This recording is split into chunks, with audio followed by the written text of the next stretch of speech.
begona o'lka, sovuq va qorli qishlar bizni uydan uzoqlatdi tirikchilik ishlar.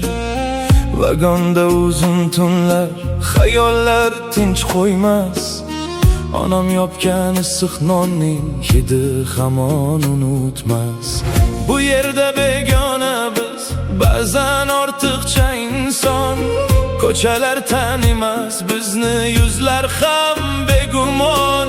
Huquq ham adolat ham ba'zan yiroq tuyular, lekin ko'nglimda uyga qaytish umidi uyg'onar. Sabr qilaman yana, shu kunlar ham o'tar. Muzlagan qo'llarimda orzularim yashar. Qor yog'adi oppoq, dardlar ustiga sekin. Biz hali qaytamiz, yo'llar uzoq.